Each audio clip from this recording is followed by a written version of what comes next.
I play a D&D game every Monday and have so for like the last 9, 10 years. With that in mind, my players and I, we've had a lot of time together to immerse ourselves in different worlds, different stories, environments. It's been awesome. And I really love tabletop role playing games. And so I invested in a Wormwood table not too long ago, which I'm sure in a little bit here I'll probably make a video about that. But I want to get more time at the table to make sure when I make this review that it's, not just a turnaround, I got it, let's make this video, that I have some gripes and I can have some compliments that are legitimate from time and testing, not just my initial awe of the table because I wanted it for a long time. It wouldn't be fair, I feel, to make the impressions video immediately. That aside, I want to talk about my first session running a new system, and if it's probably in the title here, but I ran Pathfinder 2nd Edition for the first time, and we ran a game online for about 7 hours. The initial expectation was to run a 3 to 4 hour game, and I would have been happy to do so, but I was having so much fun, I kept going. So I want to talk about what was cool to me and the differences, because there was two things that really changed from how I normally play. Now, what are those things? Well, number one is it was online. I typically run a game in person, like I said, every Monday. And I don't like the online tabletops, or typically don't. A while ago, I did make some videos and things about Boundary Virtual Tabletop and what I thought was cool about it. And so I think you can find those videos here on this channel if you're ever curious about it. And I think it's a cooler one than Roll20. As much as Roll20 is nice, there's something about having an actual desktop app that then I can invite my friends to use their Chrome extension, but I have the actual app, so everything runs quicker and faster and on my actual hardware versus me being at the whims of Roll20 servers, regardless of what they're going on. This one runs natively to my computer and has a lot more open systems for me to go in and manipulate. And so I wanted to run on Foundry because that's just what my preference is for virtual tabletops. And last time I had run on it before was because I found it and thought it was cool, so I invited people from out of town to play. And this time I wanted to play with people out of town, so I chose to use Foundry, which I feel was a more natural way to get into the software, so that I'm actually probably going to stick with it longer because I had a great time last time. It also lets you download multiple systems. And you can select them, get the modules on there, and kind of go. So what I did was offer all of my players, or my two players, the choice between two, either Draw Steel or Pathfinder. And I initially wanted to do Draw Steel because I'd not played it yet, and I'm a big fan of Matthew Colville and MCDM Studios, so I was like, I want to play that. But my players, I had them choose, thinking, I kind of honestly thought they would pick that. They said, no, you say Pathfinder is going to be the more intense version of like D&D. The way I put it to them was, you're looking at a game where we play D&D right now, where it's really a role-playing game with combat mechanics when we need to settle combat. And I look at Pathfinder like a combat game with role-playing mechanics. So you have an answer for most everything. In D&D, it's kind of like, if you're not sure, DM, make up your mind. And you can still do that in Pathfinder, of course. But I told them, we're all at our computers. We're all online.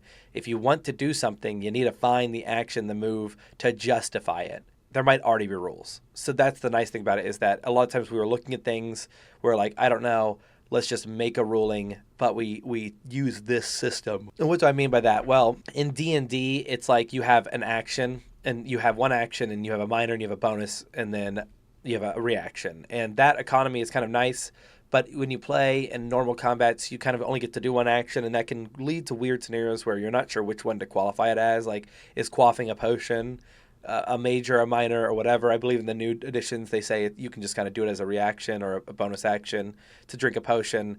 It's becoming a little bit more combat-y in that instance.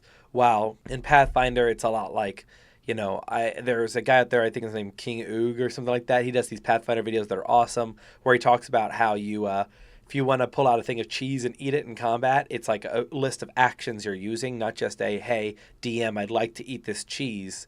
You kind of can tell the DM you're going to do it because you've checked the rules, and the rules say you can. In D&D 5e, I find a lot of times it is you do it, you want to do it, and the DM says, that's cool, let's do it.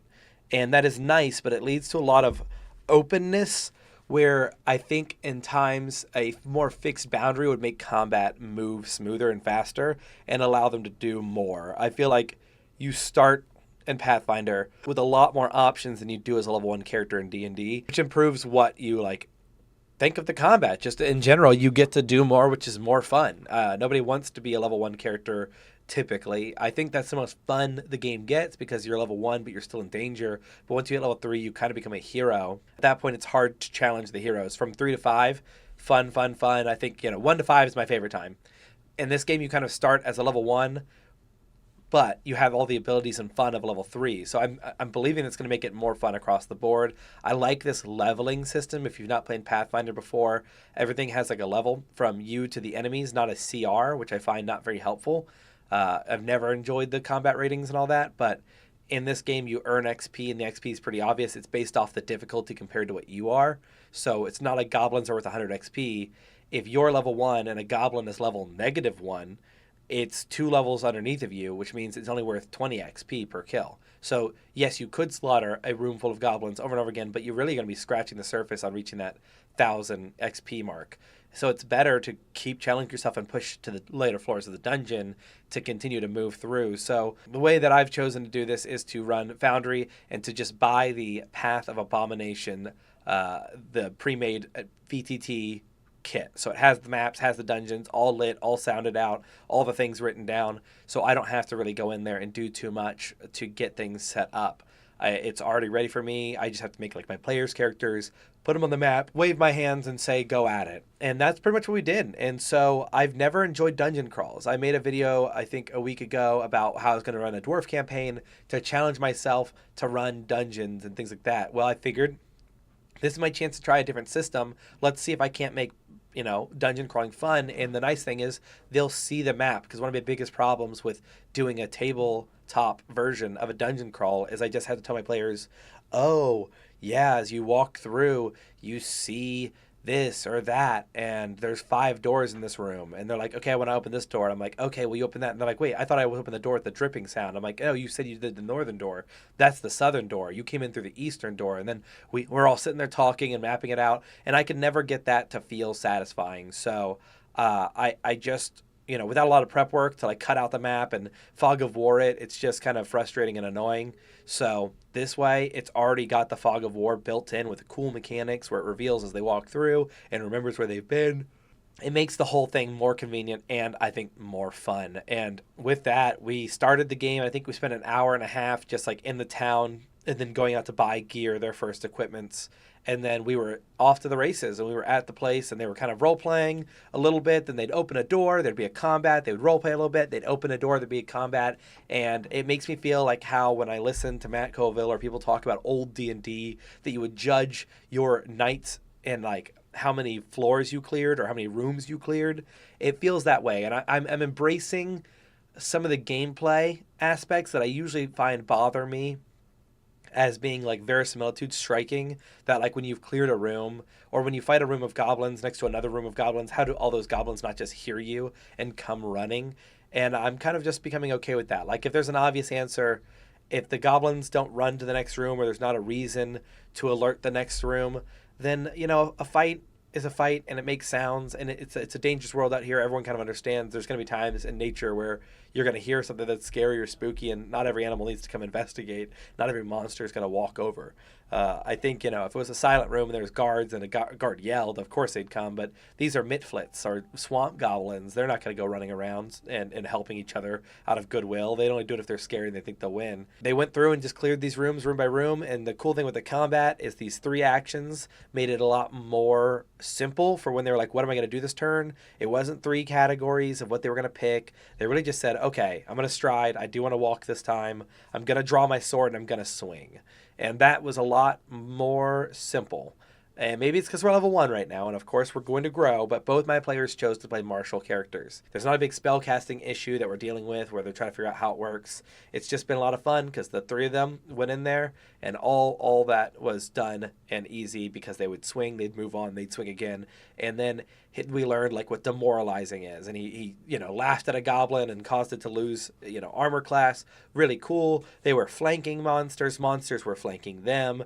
Everything was like swinging 3 or 4 times, and because the virtual tabletop is there, it actually does a lot of the math for you, which is a big part of Pathfinder, is all of these numbers add together, and we would have forgotten a lot of it, but the system itself helped us because you just click on your sheet to roll these things, and it was super nice to see that. And then we could auto do damage. We could get into combat way faster and get out of combat in like seconds.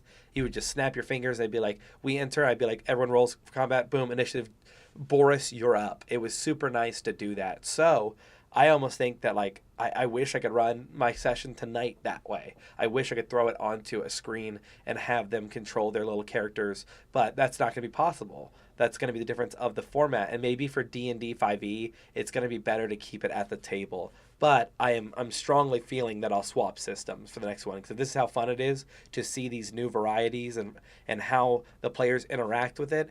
If you've played one for a long time, unless it's that one that does it just right, which in our case we've had a lot of fun, and I enjoy the stories we tell in Dungeons Dragons 5th edition, not the new remastered, whatever you want to call this, new D&D 1, whatever it is. They've released the new books. We've not gotten into that.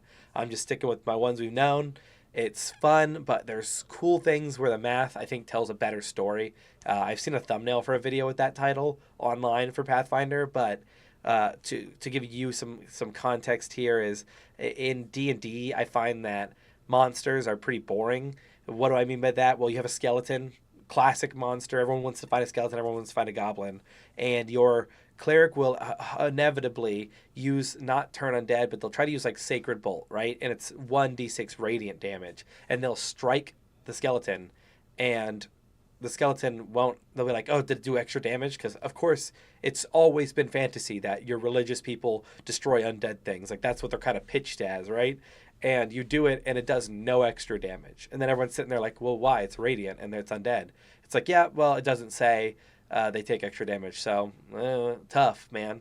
So, in Pathfinder, that same skeleton is resistant to almost every kind of damage to a point. So, like, if you stab with a rapier, like, it makes sense to us that it does damage as a mechanic.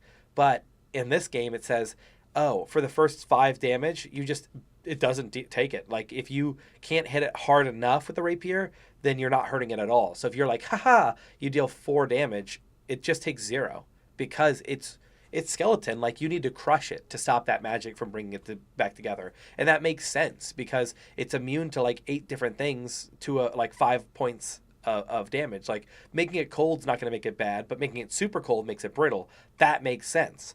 But it's not just like, oh, half damage, that's boring.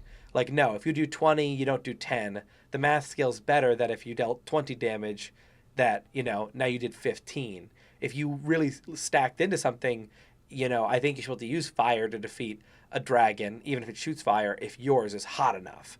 But, of course, it should have some level of resistance to it, and I really like this system where the skeleton only has 4 health. So if you brought the right tool, you do the better damage. And D&D, there's never been a feeling of tactical to me. And I've never wanted it to be there in the past because I thought that'd be a pain to run. But after experiencing it in Pathfinder 2e, I'm going to try to bring that feeling over to the actual gameplay because I do feel bad for my rogues who go up and they're like, they have sneak attack, and so they either hit or don't hit, and that's it. But in Pathfinder, at least you get a second chance to swing. It kind of helps with that law of averages that they're going to hit. If they do all the stuff they can to prepare, the law of averages will save them. Meanwhile, a rogue in D&D, 3 bad rolls, and you just didn't do any damage that whole combat. And that really blows. Now, if I choose the next system to be the draw steal one, that missing won't be a problem, less optimal damage, yeah, but that sounds cool. So I'm thinking that's what I'm going to try, either Pathfinder in person for like a small mini campaign, or draw steal, or maybe try them both in person and see which one the players like more. But that's really all I have to say. I just wanted to talk about my experience playing some Pathfinder, why I liked it. Yeah, big bonus to using a virtual tabletop. Super nice to have all your character sheets do the math for you, because if you've ever seen a Pathfinder character sheet, that can be intimidating. But we were looking for a different step from D&D. We played D&D a lot, so we're kind of ready for something new. And I really enjoy some of these systems, like the recall knowledge feature in Pathfinder, where you can say, I want to use this lore to recall knowledge about that creature. And then you say, I'm going to use history. So you roll, and you get to say to the GM, I want to recall knowledge on that goblin. I want to know how, does it look like it has a good reflex save? And I like that they get to know that in a way that feels like it's in character, because they took humanoid monster lore. And that's a super niche thing. And occasionally I find in D&D, after years of playing, that I do tire of everything coming back to be sleight of hand or dex. It feels like if you just have dex, if you do a character off of dex with your second one in wisdom, then you end up just being a monster in and out of combat, because you just perception check your way through everything, find out what it is, and then you start initiative faster, and then you fight faster. I like Pathfinder feels more balanced across the board, less easily broken, while at the same time being absolutely more broken because you can find out the answers without your DM. Like you could play this game without a DM. It feels like, and I know that seems silly, but it's because we just need a referee to tell you the rules. Well, in D&D, I am running the game. I am the game master because choices can't be made without me. Well, in Pathfinder, it's pretty well written. If you have a question about how long you can hold your breath, I don't have to hand wave and go, I think you can do it. What's your constitution? You can probably hold your breath for a minute. Yeah, that seems right. A minute. I feel confident that if I ask that question to Archives of Nethys, which is like the wiki for all things Pathfinder, I could find that answer. So if you find that cool or not, I don't know, but I enjoyed it, and I hope that you all give another system a shot. Specifically, if you want to try Pathfinder 2e, if you look up just like how to play any class, you'll find this video of a guy who does a little cutout. I think King Ugaz, it might be his name, but super awesome guy, does really good videos. And thank you all for watching. Check his out if you're interested in the system. He can explain it all to you way better than I could, but it might get you excited about trying something different because he made it seem less intimidating than I always thought it was. So, thank you all for watching. Peace.